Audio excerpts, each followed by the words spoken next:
everybody, long time no see, and today we are going to be talking about photocard collecting. Late night chats with Leah, if you will.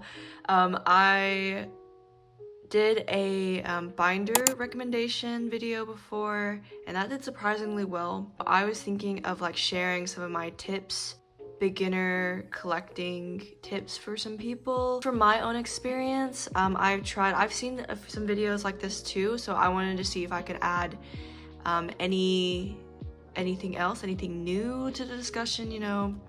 So I wrote down some notes and I'm hoping to break this down in different sections. But yeah, if you want to check out that binder video, I will link it down below. Also, these binders are just here so you don't have to look at like a blank, my just bare desk. If you like talkative videos or you want to skip around because hopefully I'll be time-stamping things, then here we are. I definitely have not been collecting for as long as some other people have, but I have been collecting for just over 3 years, and my collections have changed so much, and I'm kind of happy that's why I made a YouTube channel, so I can like reflect back on like all the changes I've done, because wow, it's a lot. If you would tell me the stuff I was collecting today or the mindset I would have today 3 years ago, I probably wouldn't believe you, because that's how much it's changed. The whole just collecting mindset.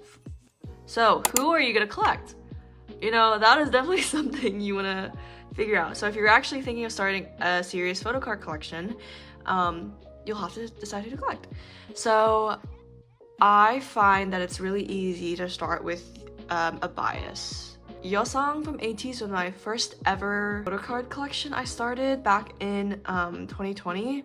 I had a pretty extensive collection. So that's pretty easy because you know you like that person. If you have the funds, then maybe you can either add another bias or add more members of that group. I would just say it's really easy to start with one person if you're like have no idea what you're doing, you know. But are you collecting for them? So I definitely started out being selective with cards, and that's kind of how I am still. Like if I like enough of someone's cards that I bias, then I'll probably like start a full in-depth collection, to be honest. Card types. Are you gonna collect all their normal Korean album cards? Are you gonna collect everything that freaking exists for them? Are you gonna collect pre-order benefit, fan sign cards, all that stuff too, you know, non-album stuff?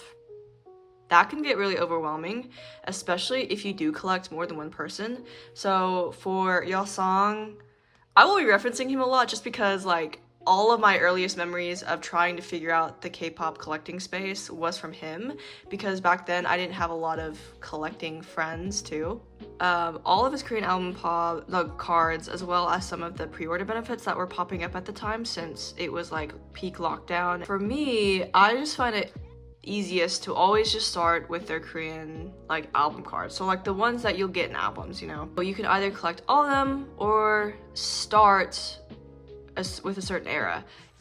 I would definitely recommend to start with the most recent era, because those cards will be more available. If you want to collect just certain things for somebody, that's totally fine too. So like for my Youngin collection right now, I didn't feel like starting from the beginning and like setting every like templates for everything, because I thought that'd be really overwhelming for me. So I started at a certain era and then worked my way down from there, like worked my way backwards. The goal of I want to collect this many cards for these eras for my priority, and then I'll go back and fill in the gaps if I want to start collecting him fully. So when you are collecting a group, unfortunately, certain groups and members are going to be priced differently. It's very arbitrary. Like you would think like maybe the popular groups would be really expensive, which is really not the case. Like it's so like random, like in demand for how cards and groups are priced. There's some collections I've dropped because it just became really expensive to maintain it. BTS cards, Blackpink cards, I've like seen their normal album cards are like kind of expensive. And I know expensive is subjective, but they're notoriously, like even from other collectors I've heard, on the higher end side. But for like Twice, you know, they're obviously hella popular, but their cards are so freaking easy to get. And I guess I get it because they provide, like, JYP gives like at least 5 cards an album, you know what I mean? But, you know, it's just the principle of it. So that's something you need to keep in mind. And like I said, like, there's also unfortunately member pricing. So if you collect a really popular member, it might be more expensive or just harder to get their cards. So another thing I want to talk about when collecting is to not be overwhelmed. It can be very, very overwhelming. But I have really tried to stick with the Marie Kondo method of looking at it, does it bring me joy? And sometimes those cards don't. Junhei is literally like my baby, love of my life, ultimate bias, but I'm probably like one of the only collectors that doesn't collect a lot for him. I kind of find collecting 17 to be a little overwhelming, and to be honest, I don't like all of the cards. That is why I have been selectively just collecting his cards, you know, like, and you don't have to collect literally every album card. And I will say that it did take me some time to think about, like, collecting does not equal love, you know. It's like, oh my god, I'm collecting less for him. Do I like not love him? Like, do I not like him like that? But no, that's definitely not the case. Like, people can support their artists however they choose, you know. They don't even have to collect. They can just listen to music, which is like the whole point, is to listen and love their music. So it used to be, especially for June, when I had a really in-depth June collection that you might see on my channel if you go back. I wanted to collect like everything with his face on it, and just random ass cards and stuff, and I realized like I've stopped doing that. I think I did that with your song too. Like, to each their own. Like, I know, like, I've seen collectors that do that because they want to collect everything for their bias. Again, totally valid. But I personally realized that I don't want to collect random cards, you know. Like, I want the cards I'm collecting to that I like them and they mean something to me, you know. So that is my 2 cents on bias collecting. So you decided what you're collecting. So you're gonna be collecting all your biases album cards, all of them. Where would you find them? Where are you gonna buy them? Popular sites to buy them are Instagram, Twitter, Mercari, Facebook, eBay, and I'll talk about proxy sites later. So those are like really popular sites, and I am talking from an American perspective too, by the way, even though this is very common for like international too. I don't use Facebook to buy cards. I just know that some people do, like if they join Facebook groups or something, or like Facebook Marketplace. eBay, I really do not use eBay to buy cards because I'm gonna be real, like, they're overpriced there. I don't think it's worth it. You can find better deals elsewhere. eBay is probably gonna be like one of my freaking last resorts. I don't even think I've never like bought a card off of eBay. I'll just say that now. Mercari, US and Japan, those are very popular sites as well. I also sell on Mercari, by the way. You can also order off proxy sites. I'll get into too in-depth of proxy sites here, but I'll just give you like the knowledge and resources, and then you could go find more in-depth videos because there's like a million on the different sites that you could do. So there's like Pokemon, the popular ones are Pokemarket, Nyokyo, and Bai. I think there's like also a little bit Bunjang. You can get a Korean address too. Like, there's just so much you can do. But that is also an option too if you want to buy something internationally and then have the shipping cheaper because you shipped it to the Korean address or the Japan address. I do have a video working with Korea Buy Ship that you can use. I didn't buy like photocards, but I did buy albums there that I'll also link there too. Templates are very helpful when starting your collection.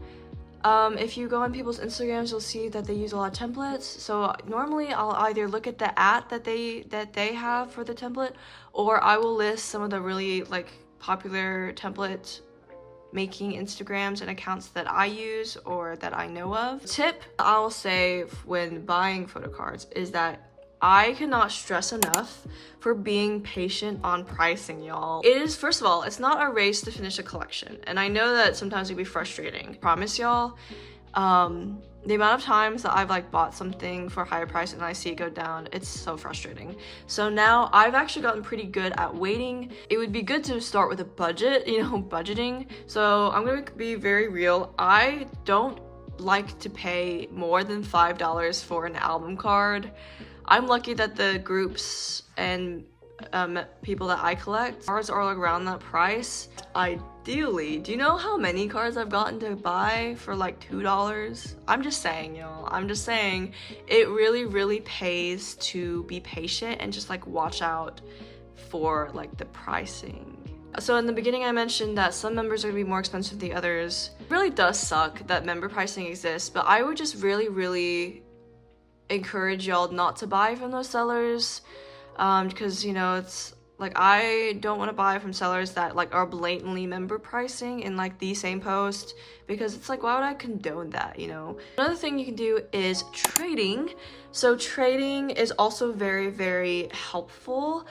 A lot of my posts on Instagram say like I'm very open to trading like any wish lists, because it's just so much more helpful, and it saves me money. A tip I'll give for trading is I'll say to like, just don't be afraid to ask questions. I've only gotten scammed a few times, a good track record, but there's a few times where I almost got scammed and then I like backed out, or I just didn't respond in time before I realized they were like suspended anyways. Don't be afraid to ask questions, like if you want to see the card in different lighting, or like if it is like if you want to see the like a damage like up close, or really decide on like mail out dates if you want to send out at the same time.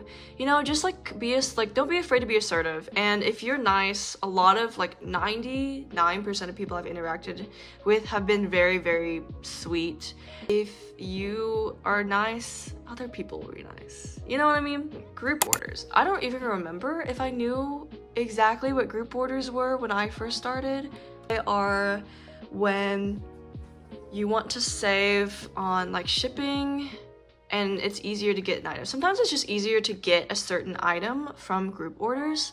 So what we call a group order manager will host it. So they'll have a post, and then you get on the post, you get to claim things, and then it'll go from there if you read their like all their rules and stuff.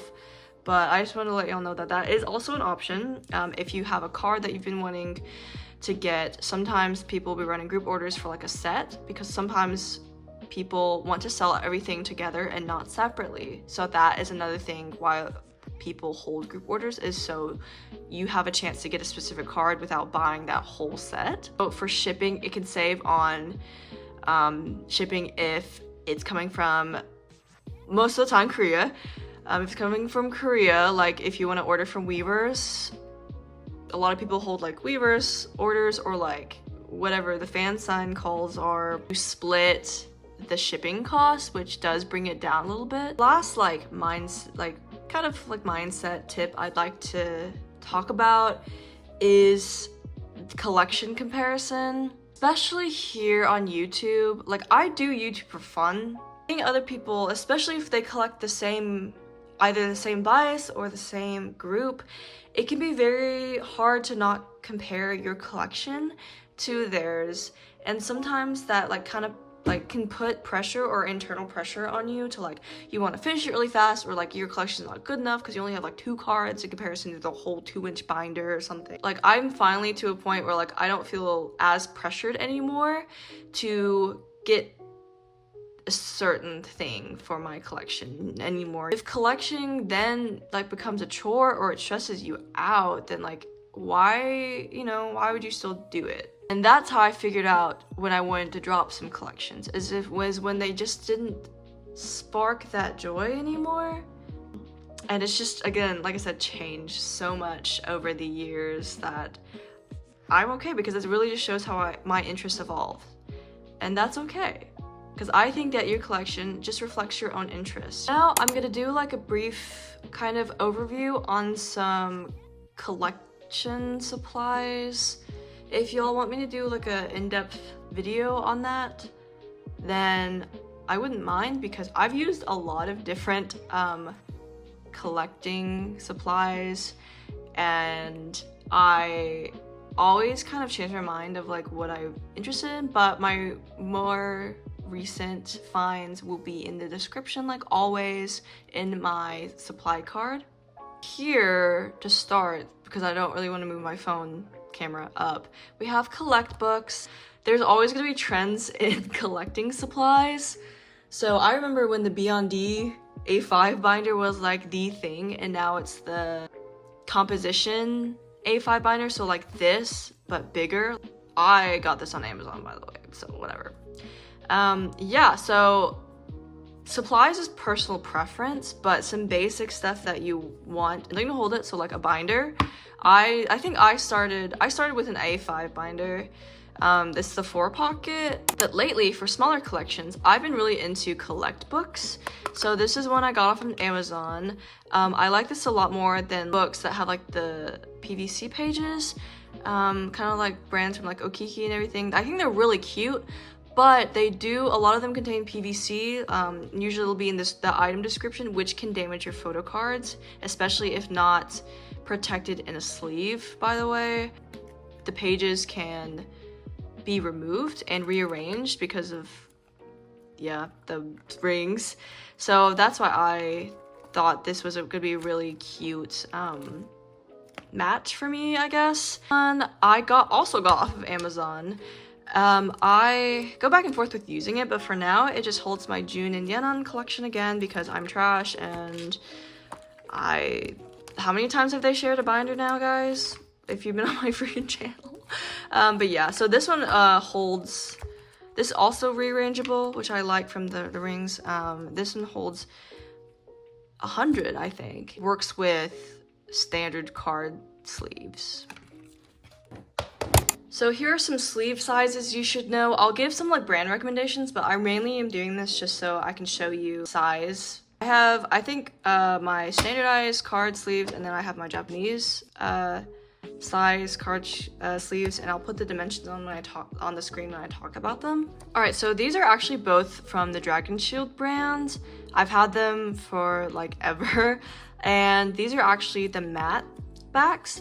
But yeah, so this dimension will fit basically all 9-pocket pages, like standard 9-pocket pages you can pick up at like a store like Walmart, Target, all that stuff.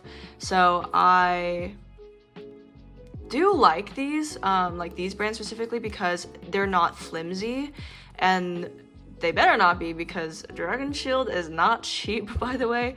I also have a Yosong card here that was on my desk, but this is the amount of room on the sides that it has. So sometimes they move around, sometimes they don't. So it's kind of personal preference, but sometimes I like when the sleeves fit the pocket of the page. So that's when I would use these.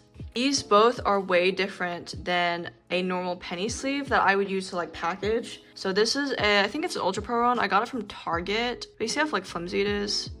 Yep. And so, but you see how like not flimsy this is? It's so much harder.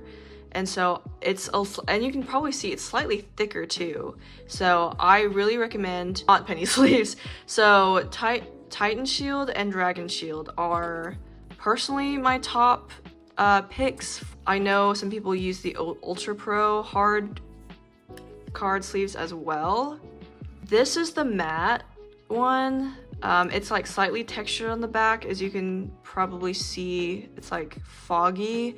I've also used the clear classic ones. Those are kind of hard to get sometimes because they're so popular, but I also really enjoy the clear classic ones, which I actually might have. Hold on. I do have one. I have one from a trade. So yeah, it's the same thing as this one, but just it's clear on both sides instead of one. It's kind of dirty. Sorry about that.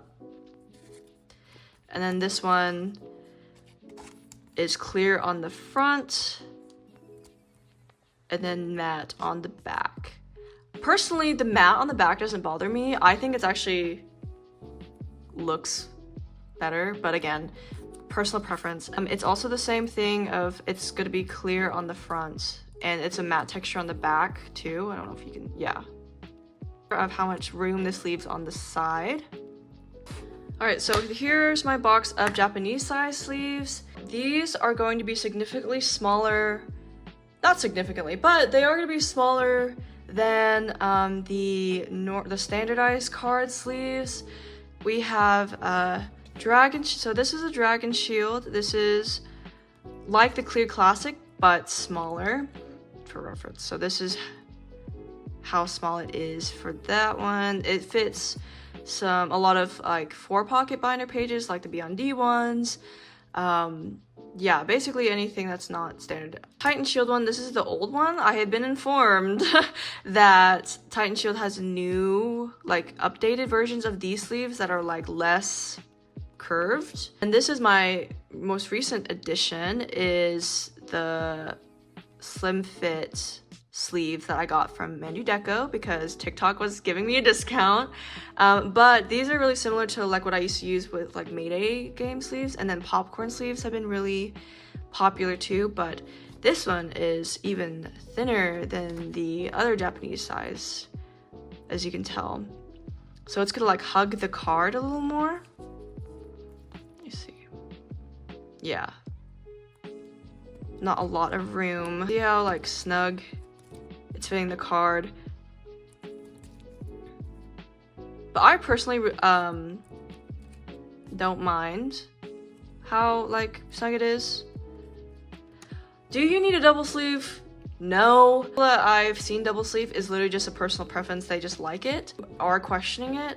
I personally don't think it's necessary. It adds bulk to the binder because it's even more space, like taking up space with another layer. The time I would double sleeve is if it's an expensive card. Truly personal preference. I just think it's a lot of work to do that.